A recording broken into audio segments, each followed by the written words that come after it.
Welcome back to Mask Off Media. Today we have a very, very special guest, Ape Town's very own, one of a kind. Go ahead and introduce yourself, my boy. What's the deal, man? Adrian, man. Big Ocho. What else they call me? Suge Noche. Mr. Everybody. Man, Mr. Change Your Career, man. All right, the man himself. And I think we should start off on, pretty simple question being, how did Ape Town start up? What was the startup? What was the build up? What inspired you to do that? People that know me are like around the Inland Empire and stuff. They know that like I was throwing hella functions in high school, which led to this whole music shit. Cause I kind of like with the throwing parties and concerts and shit, it grew like a following. So then when I kind of merged into like building my own label, managing artists, like my following got put on the artists also.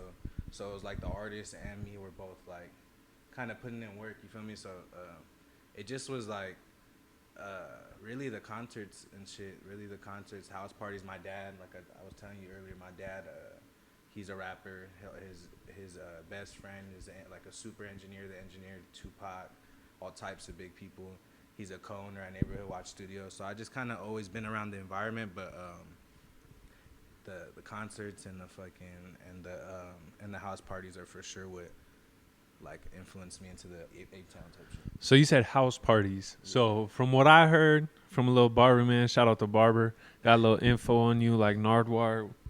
So you were throwing house parties in high school. Yeah. And I heard you were bringing in a big ass audience, Hell yeah. and they were willing to pay for these parties. Hell yeah, we make stupid money. Like, bro, a lot of our parties would end up having to get shut down just because of how crazy they were. But yeah, bro, like we would make like in an hour or two, like $3,000 to $5,000, bro.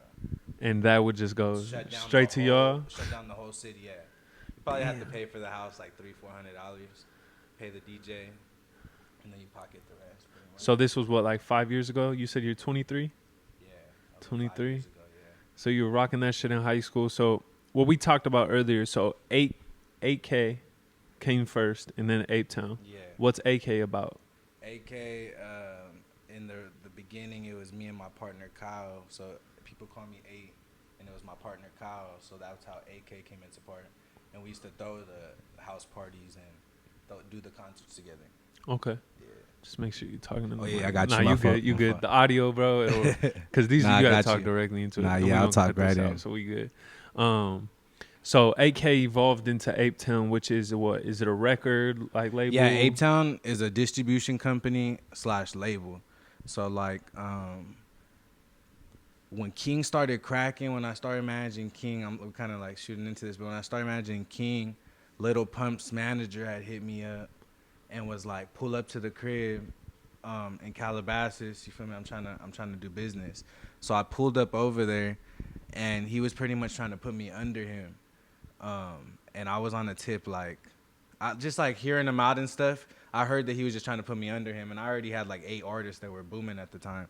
So I was like, he introduced me to a company named Vidia, and Vidia is a huge distribution company, kind of like label. They got Russ under them now, like they're cracking right now. So he introduced me to them, but he wanted to put me under him. So I wasn't trying to do that, bro. So I just kind of like, when he introduced me to Vidia, I told him like, yo, I got my own label though. Like he's kind of trying to put me under him, but I got like 8 people on my roster type shit. Like I'm not trying to be under anybody. I'm the CEO type shit. So Vidia was like, all right, we're gonna give you this little label account through us. Show us what you could do and shit, and then like, you feel me? And then we'll probably like we'll upgrade you to like a whole distribution company, and we'll freaking give you a bag and all types of shit. So I ended up doing my thing right there where they started tripping. I had like all my artists going through there. At the time, I had Tro Ryan, She Gon' Go. Okay. I had Peter Piper by D&B Gotti, and then King was cracking off with the In My City. So they were like, damn, this kid's doing stupid numbers. Like, what the fuck? Like, so they started offering money, and they gave me my distribution company. Like, I pretty much got like to the next level type shit. And then at that time, bro, labels were calling ridiculously, like crazy, bro. I've literally met with every single label, bro. That's crazy, Oh, bro. God. So this all started off with like a few different rappers. Who were some of like the original Ape Town? King's the first. I had a Blueface show. I had booked Blueface for $400, bro. I had a Blueface show at the Fox Theater. And right after the show, I was like, bro, I'm catching these artists early. Like, before they blow up, I might as well, like, manage artists or sign them. So I posted up on my story, like, any upcoming artists tap in with me and shit. King was the first artist that hit me. I literally deleted the post, and I started working with King. And then as King came, I got MCM Raymond. I got Trill Ryan, D&B Gotti. And at that time, that was really my squad. Like, at the time, that was the first little squad of AK. We were all killing it at the time. And then everyone just kind of got their own deals and shit. And then literally, just how you're telling me, like, we evolved, like, bro. Everybody starts going and doing their own shit. But, yeah. So you started working with King, MCM. True, how did Girls Love Dev get into play? He came in like he was the phase 2. Like, that was the first little 4. Then we kind of like evolved. Then it was really just King and MCM left out of that 4 that I told you. And then that's when Dev and Huheem came into play. They came in on the same time, Dev and Huheem. And then what's it called? Yeah, pretty much that's how Dev came into play.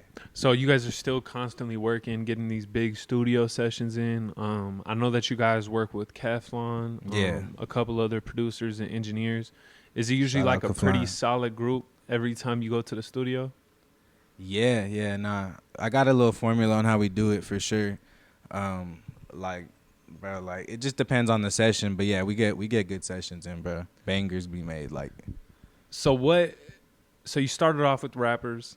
I know that Jay from Riv, you guys are working together. Yeah. I know that AKA Beto, you guys are working together as well. How'd you branch off from artist to now a social media influencer, a videographer, and I'm sure there's more in the works? Because I'm really just like a management company now. I'm not just music, you know what I mean? So I could manage a videographer. It's all really like, if you really like know the business of it, it's really all the same. Like, you know what I mean? It's really like same concept. Yeah, same concept. Well, and they coincide with each other, you know. Especially now that the influencers are like blowing up records and stuff. Like, it all goes together. Everything goes together. Like, and then I couldn't really do nothing without Beto. Like, visuals are everything. So he's crazy. He's crazy, bro. He's crazy, so it's bro. like, it's just no matter. You feel me? I try to keep everything in house. I want to have everything in house where I just got a whole structure. My label's literally the whole little structure I need to blow up records. Yeah, dude. I mean, that's legendary shit right there. I mean, you're bringing in some top-notch names. I mean, your name itself holds value. Thank you, bro. You know, I already told you, but in a barbershop, I'm talking about you, and all of a sudden, all these other barbers are like, man, I know him, blah, blah, blah. I grew up with him. I get weekly cuts, so, like, barbers know crazy, me, man. Bro. I get, actually, not even weekly. I get cuts every 3 days. Okay. You get cut every 3 days? Every 3 days. Like, if you really follow me, I be at the barber every 3 days. What's your spot? Right now is my boy Vic right here. He cuts out his crib. He's only a junior in high school. Now he's graduating to be a senior. I mean, he's merging to be a senior, but I'm like, he's about to be crazy. He's cold with it or what? Bro. In-house cuts, 17 He's years young old. as hell, bro. He's crazy. I swear to God, that's how the best barbers start off, man. Yeah, exactly. So just to throw it back a little bit, you know, where'd you grow up? So I was first originally born in Queen of the Valley in like West Covina. Okay. I was there around like West Covina, La Puente, Hacienda Heights area till 4th grade. I moved to Eastville until I graduated. I graduated from Eleanor Roosevelt right there in Eastville. And what's it called? And then right when I graduated, I moved to Pomona. And then I stayed there until I just started doing my own shit, getting my own spots. So when you were younger, did you ever want to rap? I know your dad was influenced in music heavily. I got some songs, bro. Even like recently, like one of our sessions, like they be getting late to the studio, so Keflon will start playing his beats and shit, and he'll be like, "Hop on, Ocho." Keflon really wants me to be a rapper, but like, I don't know. I feel like that'll kill my image. I like my image as a CEO. I mean, that's smart. I mean, you already built an image for yourself, but hey, if he's telling you that you need to do it, you probably should hop on a little bit. Nah, I gassed one of his beats. I'm telling you, bro. You did? Gassed. Man, that shit needs to drop then. I'm trying to throw King on it and put it out or something. Hell yeah. Hey, so other than rapping or anything like that, you play any sports growing up? Anything along those lines? I could play anything, bro. Anything? I'm good at everything. I think we need to see you on the golf course or something. Everything, whatever we need to do, I'm out there. You're in there? Hooping, all that. That's impressive. The homie Eve been dodging me. You don't want the smoke or what? You don't want the smoke. How I do them in 2K, I'll do them on the court. Hey, so as you're, progressing through this, what do you vision Ape Town being through these next 3 to 5 years? I'm trying to make it like, I'm not gonna lie, I really look up to QC, bro. So I really want to be on that QC level of out here though, really Inland Empire. I really want to have my own like viral big ass building in the IE, bro, one day. Is Like, that quality control? yeah. Okay. And they're just like how I came up out the mud type shit, and like they're killing it, bro. They got a formula where they could get like an artist. I just seen they signed like an artist like 2-3 days ago. He had like 100 followers on Twitter. They shouted him out and they were just like, "Watch, he's about to be blown up in a couple months." And it's like, bro, they could do that. You They feel just me? have that impact on them. They'll just get him. They'll get him a big little baby feature or something. You feel me? And you're out of here. So You're it's done, so you're good. You're set for life, bro. On some that's what Drake I'm shit. saying. Like, it's just I want to build that formula to have that little structure where I just blow an artist up. I could grab an artist that really has talent and he has 100 followers, and I know I could sign him and blow him up. That shit's cold. I like that. That's dope, bro. So when you you go out looking for these artists, they like pop up on your TikTok page and you're like, oh, I fuck with them like that. Cause I know Gav. I know Gav's been working with From the y'all a Ville. little bit. Yeah, from the Ville. That's my little bro. Yeah, He's gonna be something big, bro. Watch. that's some dope shit, He bro. sends me hot shit every single day, bro. I mean, he's like 15, 16. engineers, Engineers, produces, and he's like he writes all his own shit. Man, I'm calling him like every 3 days. I'm like, hey, bro, how you do this when you produce? Like, show me this shit. He's like, all right, you need to drag this here, He's do this. crazy, but I'm not gonna lie, I've never seen something like that. Bro, he's talented. Yeah, 16 I years really old. need him just to move closer over here because Victorville, that drive is sick, bro. That shit, man, it was deadly from Eastville. Man, I'm looking at Victorville it, is- 30-minute drive. All of a sudden, that shit's an hour long. That drive is so crazy. When I first started managing King, I used to drive up there fucking every single Friday Yeah, and take him back every Sunday. Like we would work every weekend until he really started cracking. I think that speaks like a lot on you as like a manager Oh, and a God, nah, label yeah. owner. I mean, you were willing That to shit go was, through it. you feel me? That was my bro, that's my brother, so it's like it's nothing. But I just knew, bro. King, bro. I promise you, he's different, bro. Like if you really see him in the studio and work, you're just like, oh yeah. So in the beginning, when I first started seeing him, like he used to rap in the car to me every time I pick him up on a Friday. He'd have like another 2 songs ready, and like cause we go straight to the studio right when I pick him up, we go to the studio. So when I'd pick him up, he'd have like 2 hits, bro. And I remember the day I picked him up, bro. I picked him up actually from jail this time, and he had In My City in different varieties, like Ready to go? ready to go. I swear to God, he just rapped it to me in the passenger seat, and I just like looked at him. I was like, bro, these are gonna be huge. Like I already knew, bro. Once I heard the songs, literally went to go record them, and bro, those are huge songs. And bro. what? Those are arguably his 2 Yeah. biggest songs. Yeah. For So sure. didn't AZ, I think it was, nah, it wasn't AZ Mike Chike, it Sherm? was Mike Sherm Sherm. hopped on the different varieties. Yeah. AZ Chike's on the choosing season. That's right. So how did those come into play? Mike Sherman was crazy, bro. This was when like I'm just gonna keep it G. When we were like road running and shit, really chasing our dreams, we were staying at Airbnbs and shit. And what's it called? Mike Sherm, just tapped in with King and was like, "Hey, give me an open to the different varieties." And literally, he sent that shit back, bro. And bro, I remember we were tripping because it was a hit. Like, So he was reaching out to you guys. yeah, he wanted to hop on that song. AZ Chike, we tapped in with him to hop on choosing season. But Mike Sherm for sure, he tapped in with us. He was fucking with that record heavy. Damn, that's crazy, bro. Cause I mean, growing up in high school, that's what I was on, like King, Mike Sherm, Yeah. AZ, and we used to. I think King dropped a little EP with Tesla. Usli. Yeah, that's what it is. Yeah. And that shit hit, and that's when I started fucking with King a lot more. I was like, damn, not like That was he's a not whole like a different one-hit level. wonder. Yeah. You know what I mean? Like Oh, God. he's actually doing this shit. Cause artists pop out with 1 hits and they fall off. And then when I heard that shit, I was like, nah, he's He's a real artist. about this shit. Yeah. Like everything he says is hard, bro. Yeah, I mean, that that's Tesla, crazy. that Tesla side was something else. That's crazy, bro. So, as a label owner, a distribution center, I know that a lot of people want to stay independent, due to a lot of label owners, cutting bullshit. Yeah. But it seems, from an outside perspective, that all these rappers fuck with you. and it seems like they won't tolerate nothing, but they still rock with you like that. So I'm assuming y'all got good connections. You know, it's a Yeah, good nah, family. I just don't be fucking artists over or nothing like that. I really every artist that's came into like around me, they've elevated. Never as an artist came like around me and he just didn't go nowhere. No matter what, they can't say that I took him to a whole different level. I mean, you could see it. Yeah, I'm telling you, bro. Like I'm telling you, I know for a fact. So how many people would you say are working for you, or not for? I don't want to say for you, but how many people you working with under Ape Town right now? I got like over 100 people distributing through my distribution, but I'm like managing about like 8 artists right now. So how's that work when you manage? Like what does that consist of?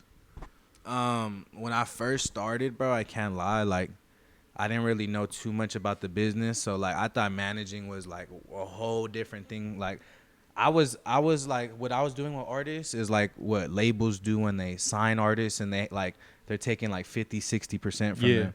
For me, bro, I was on the tip like I was bro, housing the artists, taking them to the studio, paying for music videos, paying for all types of shit, bro. And I really wasn't supposed to be doing all that. Nah. Managers really are just like, they do that shit, but not really, bro. Not really. And then when they do that shit, they put artists on contract. Like, when you do sign, I need all that money back that I invested into you. Like, I didn't do none of that shit, bro. So when I first came into the game, I was going crazy. Like, I had an AK house, bro. I had all of the artists living with me. Like, I was doing it. Like, I was doing, like, pretty much label shit as a manager. So, like, I'm not saying I don't do that shit no more, but it's for sure a lot more, like, calm down, like. Well, and you've understood, you know, what to do over because the a lot of years. labels are like, bro, what are you doing? Like, real label heads, like presidents and chairmen and CEOs at labels, they were like you low key move like you like have them signed to you for like 50%. Like you're low key like going so hard for them, like you gotta low key chill. Like, But I think that's what differentiates Yeah, you no, for from sure. you know, other labels, and people want to work with you more because you're willing to, you know, put your body on the line. For I them still type do shit. that shit, but now it's like real, like I gotta know the artist. You Well, know, I like, mean, it's gonna blow. and that costs a bag to be housing shit, bro. Studio time, you know, Yeah. engineers, producers, Music all that shit. videos, all that shit, photo shoots, everything. So what other, like, I think it's really interesting, bro, how you started from rappers to now you have like Jay from Riv and like AK Beto. What other type of people are you getting into or evolving to? I can't lie, bro. I've been recently like trying to learn like even boxing. Like I want to start a promotion company. That'd be crazy. Yeah, bro. cause like, bro, that shit is so hard to me, bro. I like boxing. Like I'm gonna have my son boxing for sure. Hell yeah. So like, I just really want to learn like the promotion side and really have like a crazy promotion company. Cause I'm pretty sure it kind of, like I said, goes hand in hand on what I'm doing already. It's like signing fighters. I'm signing artists to a certain percentage and then turning them up pretty much. Paying for them to go, like the studio time, instead of studio time, it's taking them to go train. You know what I mean? Paying for their training. Like, it's just like, I think it goes hand in hand. I'm trying to really get into that too. I'm in the bully game. I breed micro bullies. Like, I seen that. I seen that crypto as well. yeah. Or the yeah, NFTs. the NFTs and shit. Yeah. Did those ever drop? Nah, I was getting into it, bro, but like it's not me. Like, it gotta be you. It took a shit lately. I mean, bad. I heard that. Bad, bro. I mean, I got an NFT that was like $1,300. All of a sudden, it's like 80. Oh, like my. bad. Like, it's crazy, bro. It was meant to be. Yeah, it's meant to be, bro. I had some hard shit going. I came up with all that shit. Like I had this cold ass graphic designer that like really made it to come to life, but that crypto stoner shit, I was really like came up with that shit. I feel like it would have been hard if I would have like I had to give it to somebody or something like to take I feel over. it. Yeah, that's a difficult thing to manage as well. I mean, on top of everything you're doing. Yeah. So I want to talk this a lot about. Wow, that was tough. I want to talk about this a little bit. Denny Whoop. So I know Denny. He was a part of 8K. Yeah. So is that a tradition for everyone a part of 8K to get the hand tattoo? Yeah, our real brothers though, like Yeah, the ones that are the in ones there. that really like Denny was my real brother. Like Denny, like he would be here right now type shit. Like he would always be at the crib pulling up and shit. Denny's my real brother. So like this shit's really like if you have this, it's on some brotherhood shit. Like it's not even from the music. It's none of that shit. It's really like a brotherhood, like you were part of the brotherhood, like type shit. There's some people that have this shit are not even part of the brotherhood no more. You feel me? Yeah. But like at one point they were. You feel me? Really part of our brotherhood. Like, bro, I'm telling you, bro. When we were all living together, that shit was really like, it's crazy. I wish I would have documented it when we used to all live together, because that shit was really like a whole. We were a family, bro. Like crazy. So how'd your connection with Denny? Was that through King? Yeah, it was through King. I met him like when I first started managing King. He was like super skinny, like super skinny, and what's it called? I just remember Danny just being like, you could just see it on him. He was a star, bro. Like, bro, we would go to the studio and he would over here like have a country song. He had a country song, Bro, that's what we were talking. Man, we were chopping it up with You him. heard He was the country song? Yeah. It was a banger, Yeah, huh? but it was like, what the fuck? Like, one, why did you get into this? Two, why is it so fucking good? Like, that's some weird Bro, shit, bro. I swear to God, Danny's country song, I wish I would know that shit right now, bro. That shit was a hit. I was like looking at him, I was like, bro, what the fuck? Nah, that's some that's some different shit. And it's crazy because I almost feel like, and I talked about this before, I feel like Denny almost started a wave with rappers doing country music. Yeah. Because I remember Denny talking to us about this in January, I think. And then Ralphie dropped a whole country album like seen that a month shit. and a half ago. But I was like, Denny's been talking about this shit for a decent time, Yeah. bro.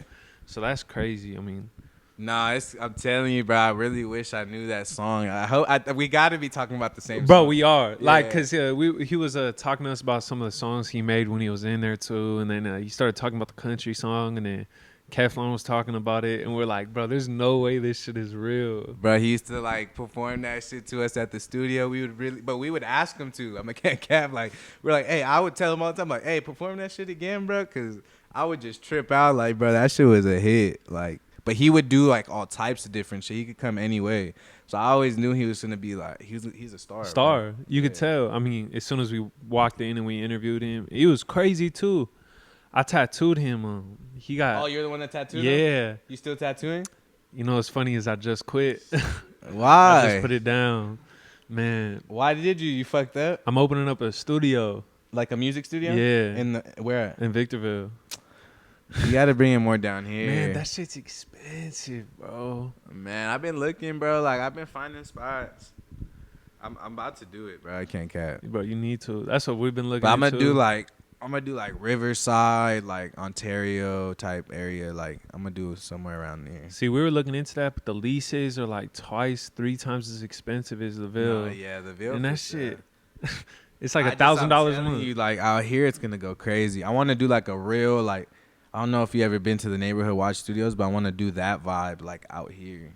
Yeah, that's what we're going for, like a luxury, like Exactly. not no bullshit, bro, but like Exactly. anyone could step in and like feel like a star, like they made it already type shit. You know what I'm saying?